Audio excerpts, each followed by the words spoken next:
The world's largest natural gas processing facility is on fire this morning. Ras Laffan Industrial City in Qatar, responsible for approximately 30% of all global LNG supply, was struck overnight in what Iranian state media describes as a direct retaliatory operation. Satellite imagery shows black smoke columns. Emergency shutdown protocols triggered across the entire LNG terminal complex. Qatari officials confirmed significant damage. And Donald Trump at 7:14 a.m. Eastern is blaming Israel, not Iran. Israel.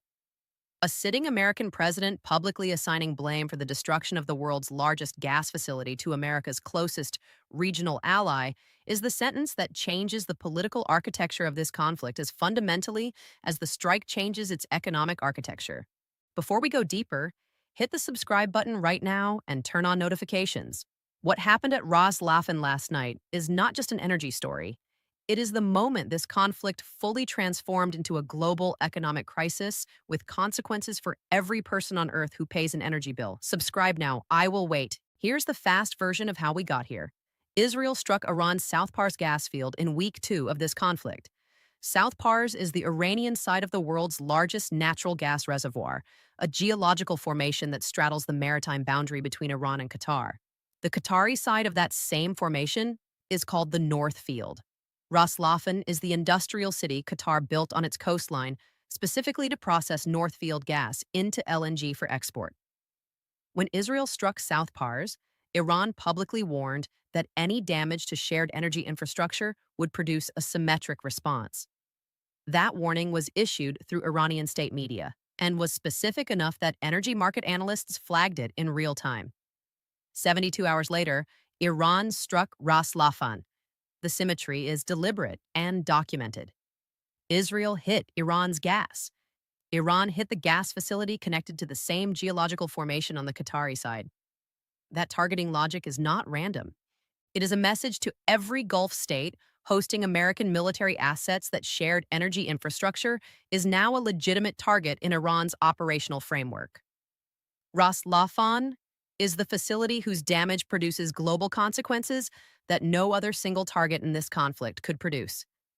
Qatar supplies approximately 22% of global LNG trade. Ras Laffan is where virtually all of that supply is processed and loaded onto tankers. Japan imports approximately 40% of its LNG from Qatar. South Korea imports approximately 30%. Germany's accelerated LNG import dependency runs directly through Qatari supply contracts.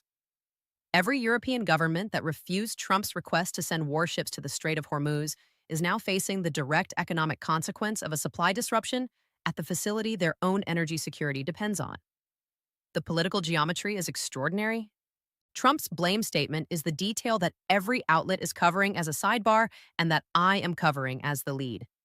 His Truth Social post read, and I am quoting directly from the verified text, Qatar facility attacked. This is what happens when Israel strikes energy infrastructure without American approval. Very bad. The last 3 words, very bad, are the least significant part of that statement. The significant part is the phrase, without American approval. A sitting American president just told the world publicly that Israel conducted military operations without American approval, and that those operations triggered the destruction of a facility that supplies energy to American allies across Europe and Asia. That statement does 3 things simultaneously.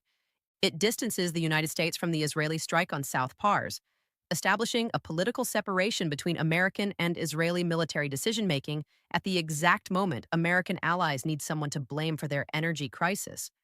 It signals to Qatar, whose American base, Al Udeid, is the largest U.S. air facility in the Middle East, that Washington is not responsible for the chain of events that just damaged Qatar's primary economic asset. And it publicly fractures the U.S.-Israel alliance narrative in a way that every adversary of both countries is now reading and assessing for exploitable consequences. Now, what nobody is covering with sufficient analytical depth. The strike on Ras Laffan is not the end of the energy war targeting sequence. It is the middle of it. Go back through the Iranian military's public statements over the past 72 hours, and you find a targeting framework that is considerably more systematic than a single retaliation strike. The IRGC statement released alongside the Ras Laffan operation listed 4 additional energy infrastructure categories as legitimate targets going forward. The Habshan gas processing facility in Abu Dhabi, which processes approximately 60% of Abu Dhabi's gas output. The Bab oil field in Abu Dhabi, which feeds directly into UAE crude export capacity. Saudi Aramco's Abqaiq processing facility, the single most important oil processing node on Earth, which processes approximately 7% of global daily oil supply. And the UAE's Fujairah pipeline terminus, which was built specifically as a Hormuz bypass route to allow UAE oil exports to continue even if the strait was blocked. Iran just listed the Hormuz bypass as a target. Read that again. The infrastructure built to circumvent an Iranian blockade of the Strait of Hormuz is now on Iran's public target list. Okay, I have to be fair. The other side has a point. First, Iran's claim must be assessed against its consistent pattern of overstating strike effects. Qatar Energy confirmed an incident and activated emergency protocols but did not confirm total operational shutdown. LNG supply disruption and LNG facility destruction are different outcomes with materially different market consequences. Second, Trump's blame assignment may be strategic positioning rather than an accurate factual account. The public statement that Israel acted without American approval may be designed to protect the U.S.-Qatar relationship and the Al Udeid basing arrangement, rather than to accurately describe the operational coordination between Washington and Tel Aviv. Third, the IRGC's published target list may be designed to create deterrence and economic panic rather than to reflect plans Iran intends to execute. Listing Abqaiq costs Iran nothing if it never strikes it. It produces enormous market disruption simply by being on the list. But here is where I have to be direct about what the evidence shows. The strike on Ras Laffan happened.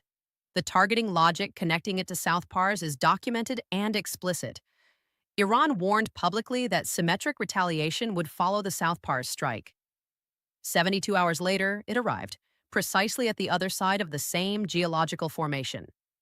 The IRGC's public target list for future energy infrastructure strikes is published, specific, and includes the Hormuz bypass route that Gulf states built to survive an Iranian blockade. And the global LNG market opened this morning with the largest single-session price spike since the 2022 European energy crisis.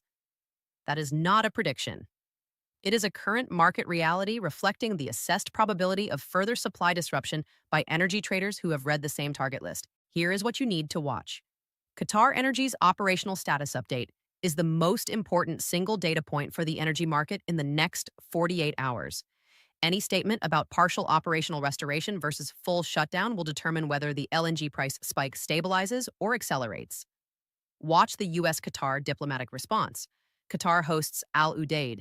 Qatar just had its primary economic asset damaged in a chain of events that Trump is publicly attributing to Israeli military action. How Qatar's government responds to that specific attribution will tell you whether the Al Udeid basing arrangement survives this incident intact. And watch whether Iran strikes any of the 4 additional targets on its published list. The first strike from that list converts Iran's targeting framework from a threat posture to an active energy war campaign with consequences that extend to every LNG-dependent economy on Earth. Subscribe now. Turn on notifications. When Qatar Energy's status update is released, I will cover it immediately. When the U.S.-Qatar diplomatic exchange produces public statements, I will analyze every word. When the energy market opens tomorrow, I will break down what the price data is telling us about how traders are reading the next phase. Ras Laffan is burning. Trump is blaming Israel. Iran published a target list that includes Abqaiq and the Hormuz bypass. Evidence first, analysis second. You decide what it means. This is today.